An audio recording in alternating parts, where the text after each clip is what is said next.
Windows Defender gets duped by fake antivirus. Hackers walk away with $1 million from Pwn2Own. And a botnet blasts Krebs on security with record-setting traffic numbers. Also, AI voice games are impersonating government officials. Congress wants you in cyber. And passwords may finally be on their way out. This is Insights into Technology. Insightful podcasts by informative hosts.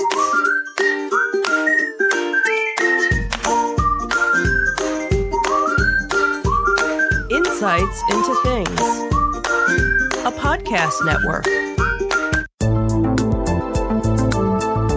Welcome to Insights into Technology, a podcast exploring the latest in computers, networking, home automation, mobile computing, and all things technology related. Our hosts will take a deeper dive into the latest and greatest in tech trends and give you the information you need to enable your tech-centric world. This is Insights into Technology, episode 28, Smish, Vish, and Deepfake Dish. I'm your host, Joseph Whalen, and this is your tech news of the week.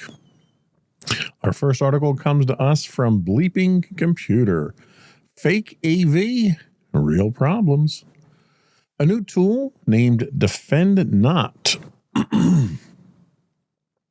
has emerged capable of disabling Microsoft Defender by registering a fake antivirus product even when no real AV is installed.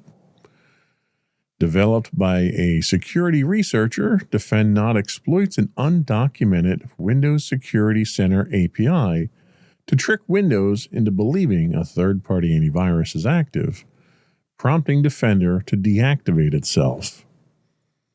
Building upon a previous project called No Defender, which was removed from GitHub due to a DMCA takedown, DefendNOT achieves its goal by injecting a dummy antivirus DLL into the Trusted Task Manager process. Once registered, this fake AV causes Microsoft Defender to shut down, leaving the system without active protection. Microsoft has responded by classifying DefendNOT as a Trojan, with Defender's machine learning now detecting and quarantining it. So, DefendNOT highlights a significant vulnerability in Windows security architecture. The ability to spoof antivirus registration and disable Defender without deploying actual malware poses a risk to organizations relying solely on Microsoft's built-in protections. These undocumented API exploitations have turned into a problem in this case here. DefendNOT leverages an undocumented API in the Windows Security Center, which raises concerns about other potential vulnerabilities within Windows that remain unknown to the public. And I don't think I need to tell anybody out there that Windows, over the course of its long and storied lifetime, has bloated a bit, we'll say. And with functions like this that go undocumented, nobody even looks to try to attack these things unless they kind of stumble upon them. So you're not even getting third-party investigators that are looking for some of these things because they don't know they exist. Why these types of things exist that are not documented is a serious security concern. This also causes some questions about the trust process and injecting elements into that trust process. By injecting code into the Task Manager exe, a trusted and signed process, DefendNOT bypasses standard security checks, demonstrating the risks associated with process trust assumptions. Again, trust is the biggest factor in your security at this point in time. If there is no trust, there is no security. The persistence mechanism associated with this is also a concern. The tool ensures it remains active across reboots by creating an auto-run entry via the Windows Task Scheduler, emphasizing the need for monitoring startup entries in enterprise environments. You should be doing that already anyway. Embedding itself in Windows Task Manager is a technique that's been used for quite some time with malicious software. This just simply highlights the fact that it is a real problem and you need to be monitoring for it. So what are the implications of this on security policies? Well, organizations need to review their security policies. They need to ensure that reliance on a single antivirus solution does not leave them vulnerable to similar exploits. A lot of different antivirus suites out there that you can use. Some of these come with your MSP. Some of these may be single source options that you get through your RMM solutions. You just want to make sure that the antivirus that you are employing is reliable, trustworthy, and not doing anything nefarious like this. I don't think this is going to be a huge problem. Microsoft's already acknowledged the issue itself. The signatures have already been noted. And I think for the most part, this is going to kind of fade away. But what this highlights is what we've been seeing, and that's the trend of different vectors of attack coming in. And this one here is a rather clever one by disabling existing security features in order to appear to be a antivirus software. Next up, we have another article from Bleeping Computer, 0-Day Buffet. At the recent Pwn2Own Berlin 2025 hacking competition, security researchers earned a total of $1,078,750 by uncovering and demonstrating 28 zero-day vulnerabilities across various enterprise technologies. The event, sponsored by Trend Micro's Zero-Day Initiative, featured exploits targeting AI systems, web browsers, virtualization platforms, local privileged escalation, servers, enterprise applications, cloud-native container technologies, and automotive systems. Notably, Mozilla Firefox was compromised twice, prompting Mozilla to release emergency security updates addressing the vulnerabilities. VMware's ESXi and Workstation products were also successfully exploited, highlighting potential risks in virtualization environments. Despite Tesla providing a Model Y and a Model 3 unit for testing, no attempts were made in the automotive category. Vendors now have 90 days to patch these vulnerabilities before public disclosure. The outcome of the Pwn2Own Berlin 2025 underscores the critical need for enterprises to maintain robust cybersecurity measures. These open source, public exposed efforts here are, I wouldn't say critical to the overall security, but I think what it does is it highlights the need for this level of testing and this level of scrutiny. And companies like Mozilla are responding responsibly to it. And I think that's a sign that the system itself is working. The discovery of zero-day vulnerabilities in widely used platforms like Firefox and VMware indicate potential exposure points that malicious actors could exploit, obviously. A couple of the things to take away from this, the rapid patch deployment. Mozilla, kudos to them for this. They were very swift in their response to patch Firefox vulnerabilities. It demonstrates the importance of timely updates. Enterprises should ensure that they have processes in place for rapid deployment of critical patches. Rapid deployment's important, but again, the one thing I do need to emphasize is test. You need to have a test environment that you can take these patches, throw them into, and do day-in-the-life processing to make sure you don't break anything, because sometimes these patches can be your worst nightmare. This also highlights the virtualization vulnerabilities, which has been a recurring theme at Pwn2Own and several other security conferences in the past. The successful exploitation of VMware's ESXi server and workstation highlights the need for securing virtualization infrastructure. which is foundational in many enterprise environments. My organization runs virtualized servers. And usually the biggest problem that you run into, or the biggest threat that people are afraid of with virtualization, is breaking out of your virtual machines. One virtual machine being able to access memory or storage or processing from another. These are supposed to be isolated machines, and sometimes the exploits take a step outside of that. One of the biggest things here, and one that I wanted to kind of focus on a little bit, was AI systems. This was the first year that AI systems were included in the competition. The inclusion of AI systems in the competition reflects their growing presence in enterprise operations and the necessity to secure these systems against emerging threats. And this is becoming a concern, because AI isn't just about, firing up a client or opening a web page with your browser and going to a chat bot. Sure, that still happens, but the real security issue comes in the fact that AI is being integrated into everything: your browsers, your word processors, your spreadsheets, your portals that are online. Your cell phones have AI built into them. You can't get away from AI whether you want to or not. And a lot of times it's not immediately clear whether or not you, one, can disable the AI that's been embedded, or two, how to disable it. So poking some sticks in the cages of AI, I think, is a good thing here. And I think that's probably the biggest, breakthrough that they had this year.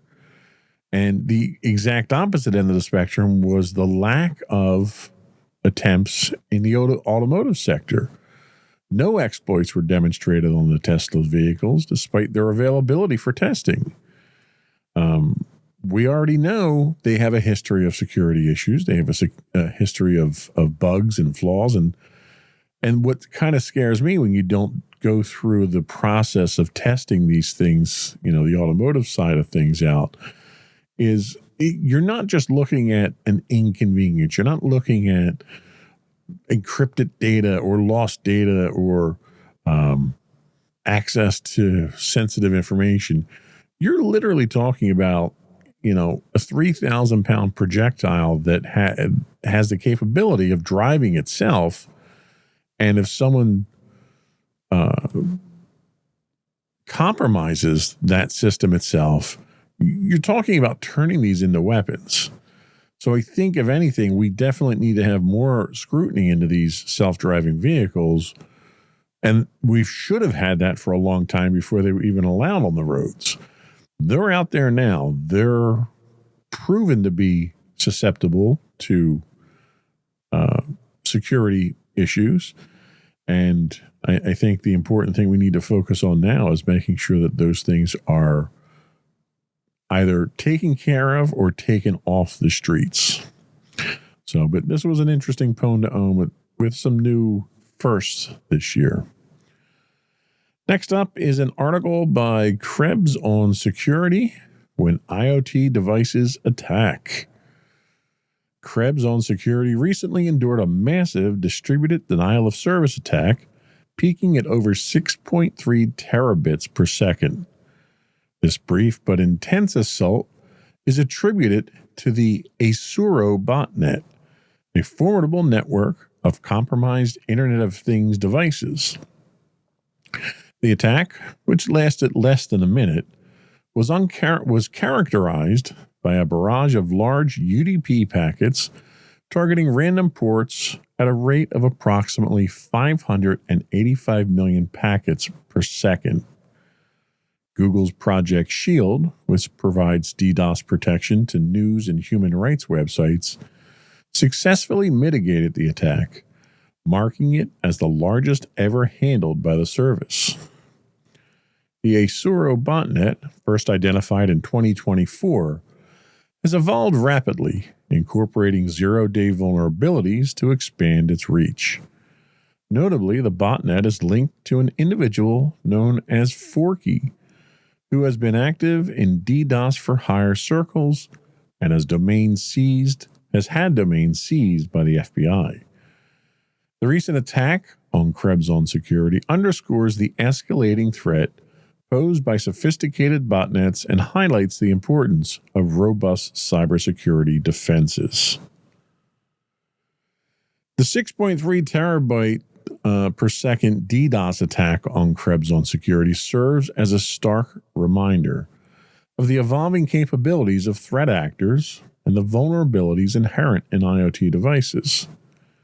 For enterprises, this incident underscores the necessity of implementing comprehensive DDoS mitigation strategies and ensuring that IoT devices are secured against exploitation. Now, the Asura botnet's capabilities are pretty impressive when you look at botnets.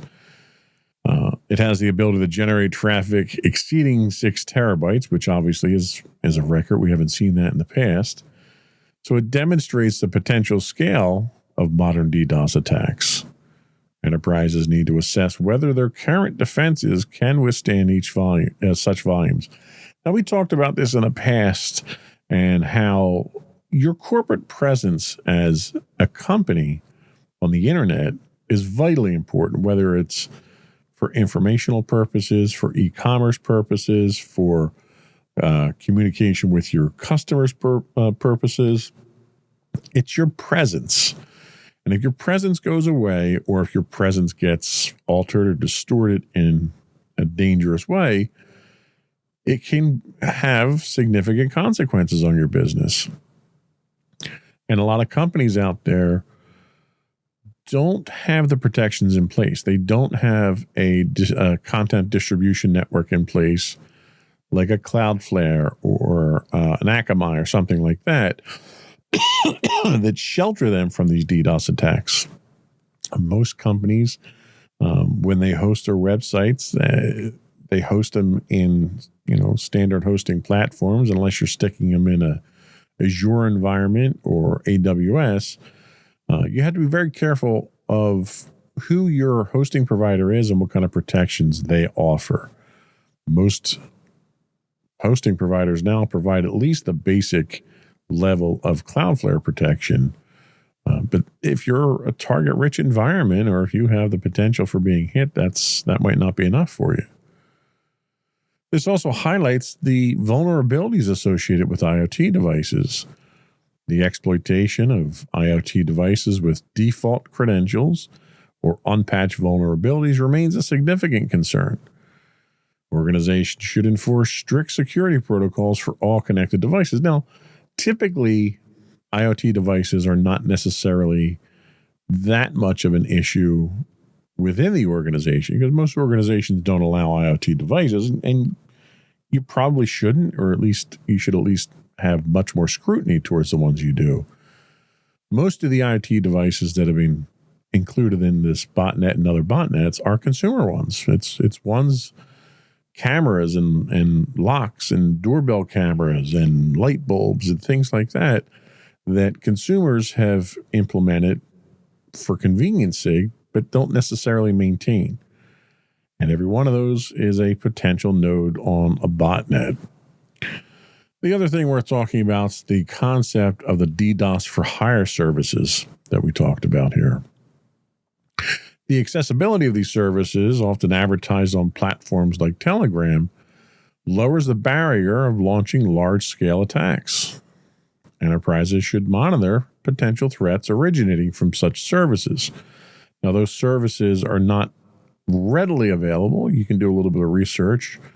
The government, obviously, law enforcement has been taking several of these down, but these networks that they're on tend to change, evolve, and adapt to the defensive mechanisms that we have in place. So it's difficult to really pinpoint these down and know exactly what their point of origin is.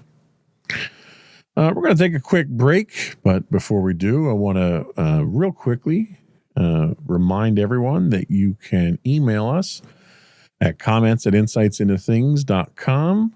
Let us know how we're doing. Give us your feedback on the topics and the commentary that we offer.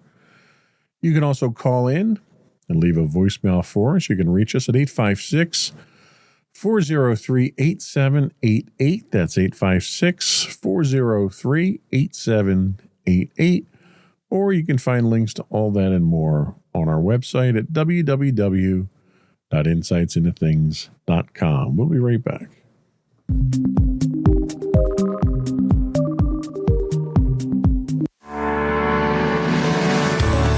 Insights into Entertainment, a podcast series taking a deeper look into entertainment and media. Our husband and wife team of pop culture fanatics are exploring all things from music and movies to television and fandom. We'll look at the interesting and obscure entertainment news of the week. We'll talk about theme park and pop culture news. We'll give you the latest and greatest on pop culture conventions. We'll give you a deep dive into Disney, Star Wars, and much more. Check out our video episodes at youtube.com/insightsintothings. Our audio episodes at podcast.insightsintoentertainment.com, or check us out on the web at insightsintothings.com.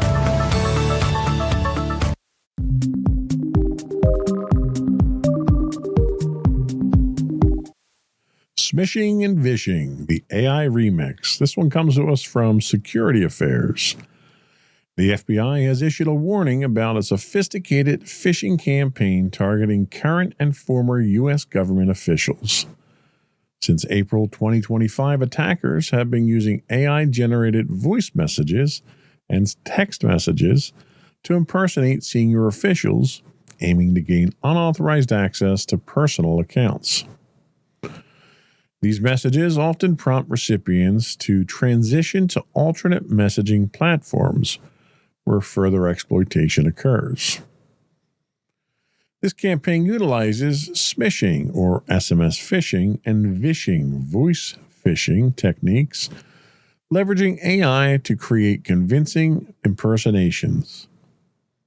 The attacker's goal is to build trust and extract sensitive information or credentials. The FBI advises skepticism towards unsolicited messages claiming to be from senior officials and recommends verifying identities through trusted channels. Now, obviously, we've had significant issues with messaging in the current administration where inappropriate use of unauthorized messaging applications has proven embarrassing on a couple of occasions, but this is an extension of that. This development underscores the escalating threat posed by AI-driven social engineering attacks. Organizations must recognize the traditional indicators of phishing may no longer suffice, as AI enables highly personalized and convincing fraudulent communications. Basically, you can't look at a message and see the broken English and know it's bad, or you're not getting emails from that prince in Tunisia or wherever, it originated from. The emails that you're getting now look legit, they sound legit, and that's thanks to AI. AI enhancing the phishing process is becoming a serious concern. The use of AI to generate realistic voice and text messages increases the effectiveness of phishing campaigns, making them harder to detect. And they were difficult to begin with in the first place. Training your users to recognize these is becoming even more difficult. We're seeing a lot more targeted attacks as well. The focus on government officials suggests a strategic approach by attackers potentially aiming to access sensitive information or disrupt operations. Now, I don't think you need to target it too much, considering we're kind of shooting ourselves in the foot already with the messaging issues that we're running into with the current administration. But this certainly doesn't help. Employee training is obviously something that we have to focus on here. Regular training programs are essential to educate staff about the evolving nature of phishing threats and the importance of vigilance. We should be investing in advanced security solutions that can detect and mitigate AI-generated threats. These are becoming increasingly critical in our stack of security software. So we'll definitely have to keep an eye on that. That's not getting better anytime soon. Next up, from Main Street to mainframe. This comes to us from Cyberscoop. In a significant move to address cybersecurity talent shortages, the U.S. House of Representatives has passed the Diverse Cybersecurity Workforce Act of 2024. This legislation allocates $20 million annually to the Cybersecurity Infrastructure Security Agency, or CISA as we know it, to develop programs promoting cybersecurity careers among underrepresented communities. The initiative targets women, racial and ethnic minorities, veterans, individuals with disability, older adults, those from socioeconomically disadvantaged backgrounds, and people with non-traditional education paths, including the formerly incarcerated. Representative Shontel Brown, Democrat of Ohio, a co-sponsor of the bill, emphasized that diversifying the cybersecurity workforce is crucial for national security and economic growth. By tapping into a broader talent pool, the U.S. aims to fill hundreds of thousands of vacant cybersecurity positions and enhance its defense against evolving digital threats. Well, this legislative development signals a shift towards a more inclusive and expansive approach to cybersecurity talent acquisition, which by all accounts is quite in opposition to the current presidential administration. Organizations may anticipate a broader range of skilled candidates entering the workforce, potentially easing the current talent shortage. Well, broadening the talent pool certainly helps. The Act's focus on underrepresented groups could lead to a more diverse range of perspectives and problem-solving approaches in cybersecurity roles. And it's worth noting that having multiple perspectives and different perspectives when it comes to cybersecurity is vital. There's no book on how to do cybersecurity. You have too many adversaries out there with too many different techniques and tools to have a script that you run through. So having people come in with different backgrounds, different training, different education, and different experience allows you to have a much more robust response. The educational flexibility is also helpful. By recognizing non-traditional educational backgrounds, the initiative may encourage enterprises to reassess their hiring criteria, valuing skills and experience over formal degrees. Now, I have nothing against college and degrees and so forth. I think they all are moving towards the right end goal of making you a trained and highly capable individual. With that being said, I still believe that nothing is a replacement for experience. I would much rather have somebody who's been in the industry for 10 years than somebody who comes in with a 4-year degree and hasn't touched a single trouble ticket or cybersecurity event. The experience itself always wins out. Now, if you come in with 10 years experience and a 4-year degree, well, you're acing it at that point, I think. The emphasis on including veterans could also provide enterprises with employees who bring discipline, leadership, and experience in high-stakes environments. And yes, we're equal opportunity employer. Everyone needs to abide by the rules. But I'll tell you, the people that come through my door, the resumes that cross my desk, if they have military experience, that automatically earns them points because of the level of training and discipline associated with it. So the fact that we're reaching out to that side, I think, is important. A more diverse and robust workforce could also enhance the overall cybersecurity resilience of both public and private sectors. Now, seeing that come out of this article is a relief to me. What we've seen almost since day one of this new administration has been almost a fanatical attempt to decouple cybersecurity from the government side of things and entrust it almost entirely to the private sector. And I think that's a huge mistake. Private corporations do not have the resources. They do not have the coordination. And they're not being attacked by private corporations. They're being attacked by nation states that have limitless resources. And if the government abdicates its responsibility in defending against that, that's not a good thing for anybody. So it should be interesting to see how well this initiative is. Next up, the Vulnerability Lottery by Security Week. In an effort to enhance vulnerability management, researchers from the National Institutes of Standards and Technology, NIST, and the Cybersecurity and Infrastructure Security Agency, CISA, have introduced a new metric called Likely Exploited Vulnerabilities, or LEVs. This metric aims to calculate the probability that a given vulnerability has been exploited in the wild, addressing the limitations of existing tools like the Exploitation Predicting Scoring Service, or EPSS. Scoring System, not service. And the Known Exploited Vulnerabilities, or KEV lists. LEV utilizes equations that consider factors such as the availability of EPSS scores and the inclusion in KEV lists to provide a probabilistic assessment of exploitation. That sounds impressive, doesn't it?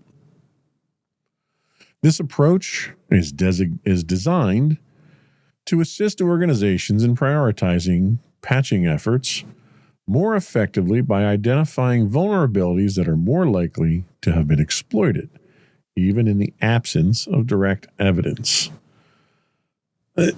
I'm not really sure what they're trying to get at here. I think they're trying to stay ahead of the curve here, but I don't think this is the way to do it with prognostication and basically educated guesses.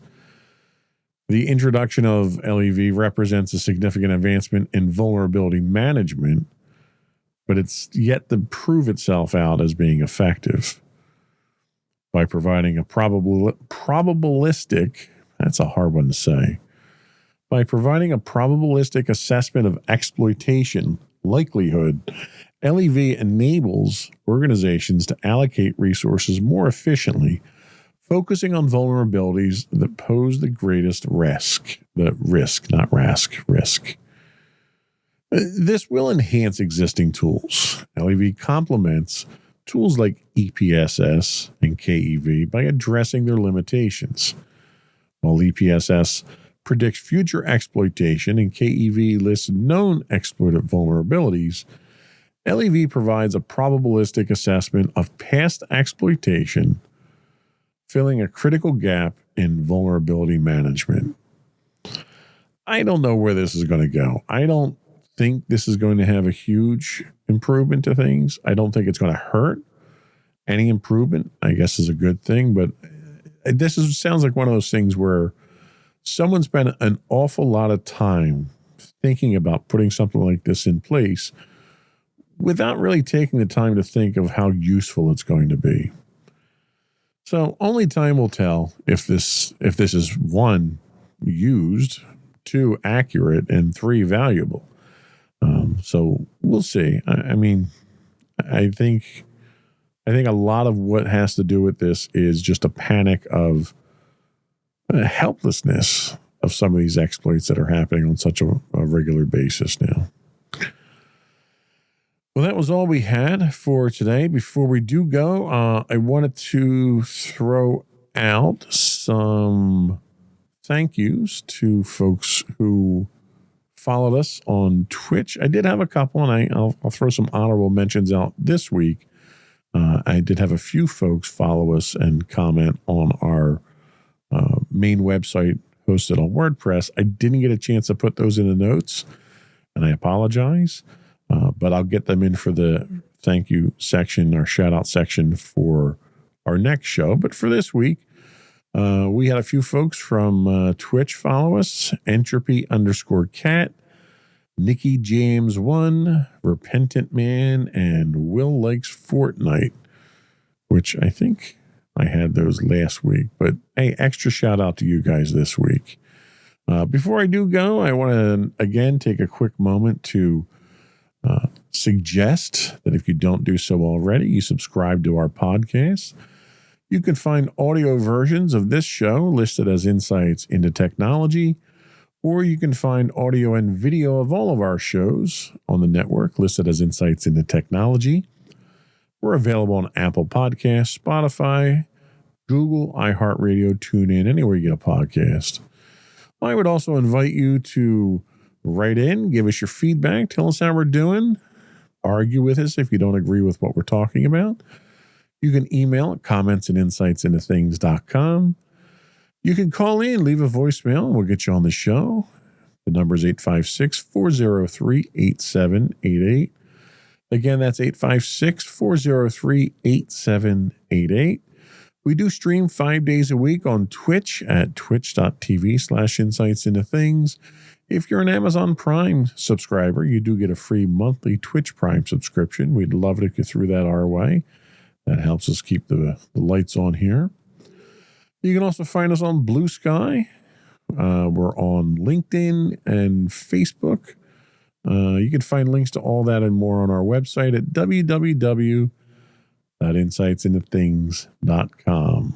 That's it. Another one in the books.